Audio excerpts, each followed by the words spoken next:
আসসালামু আলাইকুম প্রিয় দর্শক, আপনাদের সবাইকে সাদর আমন্ত্রণ জানাচ্ছি বাংলা ভিউ লাইভে। আপনাদের সাথে আছে আমি হাসান মোহাম্মদ শামীম, ক্যামেরায় কাজ করছেন মোজাম্মেল হক। দর্শক, যে ব্যাপারটি নিয়ে এই মুহূর্তে লাইভে আসা, আপনারা ইতিমধ্যে জেনে গেছেন যে আজকে নির্বাহী ম্যাজিস্ট্রেট মিসবাউদ্দিনের নেতৃত্বাধীন একটি ভ্রাম্যমাণ আদালত আজকে সিলেট শহরের দুটি রেস্টুরেন্টে অভিযান চালিয়েছে এবং তারই ধারাবাহিকতায় আজকে এই মুহূর্তে কিন্তু আমরা এসেছি, যেটি হচ্ছে হোটেল ভ্যালি গার্ডেনে। এটি হচ্ছে সুবহানী ঘাটে অবস্থিত এবং সুবহানী ঘাটে এই হোটেল ভ্যালি গার্ডেনে একটি বিয়ের অনুষ্ঠান চলছিল এবং সেই খবরটি পেয়েই কিন্তু এখানে মিসবাউদ্দিনের নেতৃত্বাধীন ভ্রাম্যমাণ আদালতের দলটি এসে পৌঁছায়। এর আগে গ্র্যান্ড বাফেট রেস্টুরেন্ট, যেটি জিন্দাবাজারে অবস্থিত, সেখানে কিন্তু অভিযান চালিয়েছে মেজবাউদ্দিনের নেতৃত্বাধীন দলটি এবং তারা সেখানে 50,000 টাকা জরিমানা করেছেন। সেখানে কিন্তু একই দিনে দুটি বিয়ে অনুষ্ঠিত হচ্ছিল এবং তারই ধারাবাহিকতা তারা এখানে এসেছেন এবং এখানে আসার পর যে বিষয়টি লক্ষ্য করা হয়েছে যে এখানে কিন্তু যে প্রোগ্রামটি চলছিল, বিয়ের প্রোগ্রামের কোনো মানুষজন কিন্তু এখানে নেই। তারা হয়তো ভ্রাম্যমাণ আদালত আসার খবর পেয়ে কিন্তু তারা তাদের প্রোগ্রাম সংক্ষিপ্ত করে চলে গেছেন। এই মুহূর্তে ভেতরে কাজ চলছে।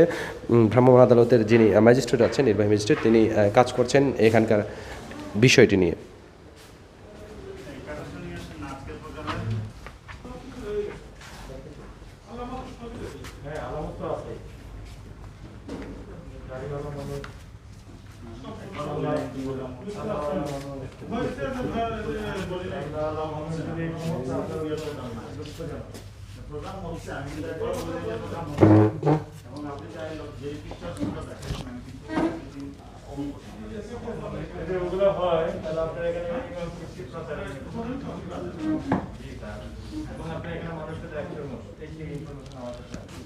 দর্শক, আমরা এখন অবস্থান করছি হোটেল ভ্যালি গার্ডেনে এবং এই ভ্যালি গার্ডেনে কিন্তু একটা বিয়ের অনুষ্ঠান হচ্ছিল এবং সেই খবর পেয়ে ভ্রাম্যমাণ আদালত এখানে এসে উপস্থিত হয়। নির্বাহী ম্যাজিস্ট্রেট মিসবাউদ্দিনের নেতৃত্বাধীন সেই দলটি কিন্তু একটু আগেই কিন্তু এখানকার প্রোগ্রাম সম্পন্ন করেছেন তারা এবং এই মুহূর্তে কোনো মানুষজন এখানে নেই। তবে আলামত সংগ্রহ চলছে এবং তারা মোটামুটি নিশ্চিত হয়েছেন যে এখানে আসলে একটি বিয়ের অনুষ্ঠান চলছিল।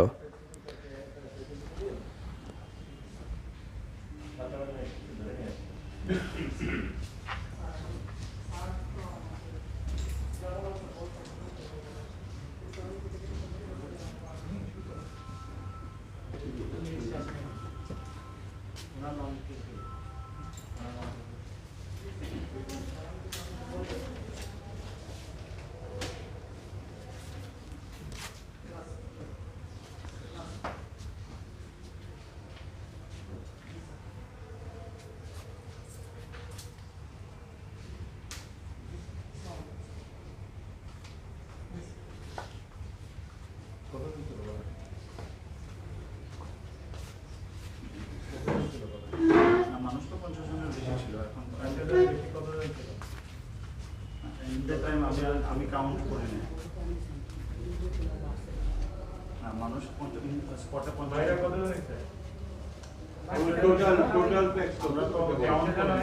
50 তো হওয়ার কথা না, তবে আমরা কাউন্ট করি। খাওয়া ওনারা খায় না, আপনি দেখতে পারবেন। এটা সত্যি, সেটাই বলতেছি। সত্যি বলার পরে যদি আমাদের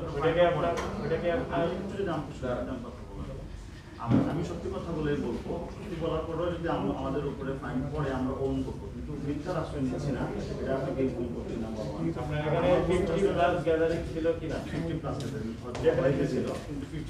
আমার অর্ডার ছিল ওনারা স্পটে বেড়ে গেছে।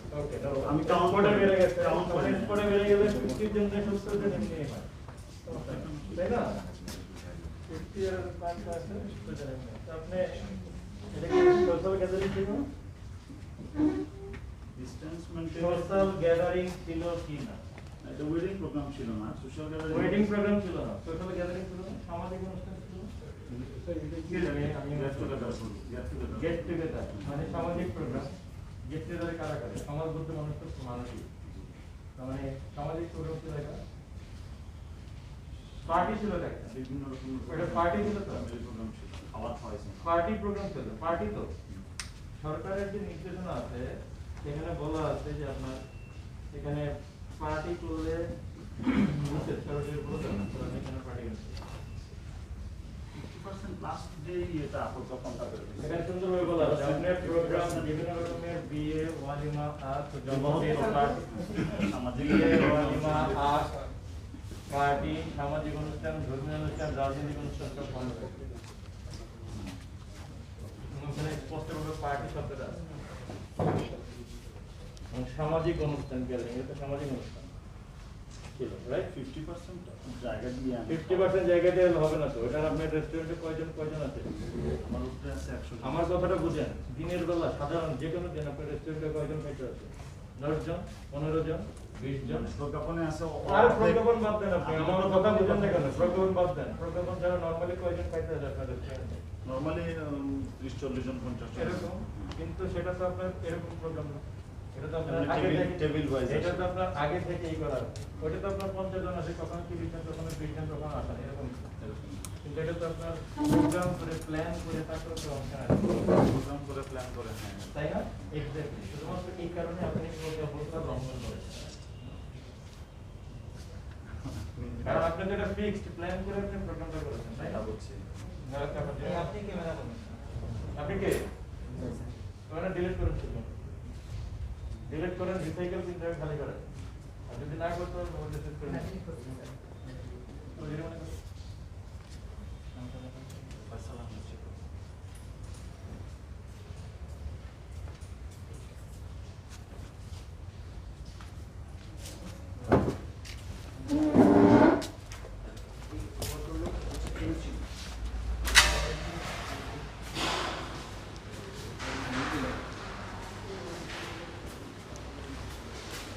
দর্শক, যেমনটা জানাচ্ছিলাম, করোনার স্বাস্থ্যবিধি মানার জন্য আসলে সরকার যেটি প্রজ্ঞাপন জারি করেছে এবং সরকার যে নির্দেশনা দিয়েছে করোনার স্বাস্থ্যবিধি মানার জন্য, সেখানে কিন্তু বলা হয়েছে স্পষ্টত যে কোনো অবস্থাতেই কিন্তু কোনো ধরনের জন্মদিনের পার্টি, পিকনিক বা বিবাহোত্তর সংবর্ধনা এ ধরনের গণজমায়েত হয় এরকম কোনো অনুষ্ঠান করা যাবে না। এবং সেটি কিন্তু লঙ্ঘন করে চলেছে সিলেটের যেগুলো পার্টি সেন্টার আছে তারা কিন্তু ক্রমেই লঙ্ঘন করে চলেছে। এবং গত শুক্রবারও কিন্তু আমরা আপনাদেরকে জানিয়েছিলাম 1,60,000 টাকা জরিমানা করা হয়েছিল দুটি রেস্টুরেন্টকে, হোটেল হিল টাউন এবং রেইনবো চাইনিজ রেস্টুরেন্টকে। এবং এরই ধারাবাহিকতায় আজকে রবিবারেও কিন্তু বিবাহ অনুষ্ঠান হচ্ছিল এবং আজকে কিন্তু ইতিমধ্যে একটু আগে 50,000 টাকা জরিমানা করা হয়েছে একটি রেস্টুরেন্টকে, সেটা হচ্ছে গ্র্যান্ড বাফেটকে। এবং এই মুহূর্তে ভ্রাম্যমাণ আদালত মেজবাউদ্দিনের নেতৃত্বাধীন সেই দলটি এখন এসে পৌঁছেছে হোটেল ভ্যালি গার্ডেন। এবং ভ্যালি গার্ডেনে কিন্তু এখানে একটা বিয়ের অনুষ্ঠান বা এই ধরনের একটা অনুষ্ঠান হচ্ছিল, বিবাহোত্তর প্রোগ্রাম হচ্ছিল। এবং সেই প্রোগ্রামটি কিন্তু ভ্রাম্যমাণ আদালত আসার খবর পেয়ে কিন্তু তারা সবাই চলে গিয়েছেন এবং এই মুহূর্তে কিন্তু কোনো মানুষজন এখানে নেই। ভ্রাম্যমাণ আদালত তাদেরকে কী করবেন, জরিমানা করবেন, সেটা আপনাদেরকে পরবর্তী আপডেটে আমরা জানিয়ে দেবো। দর্শক, আমাদের সাথে লাইভের সাথে সংযুক্ত থাকুন। আমাদের এই লাইভটি যদি ভালো লেগে থাকে তাহলে শেয়ার করতে পারেন এবং সাবস্ক্রাইব করতে পারেন, লাইক দিয়ে আমাদের সাথে যুক্ত থাকতে পারেন। দেখা হবে অন্য কোনো লাইভে অন্য কোনো সময়। সে পর্যন্ত সবাই ভালো থাকুন, বাংলা ভিউয়ের সাথে থাকুন। খোদা হাফেজ।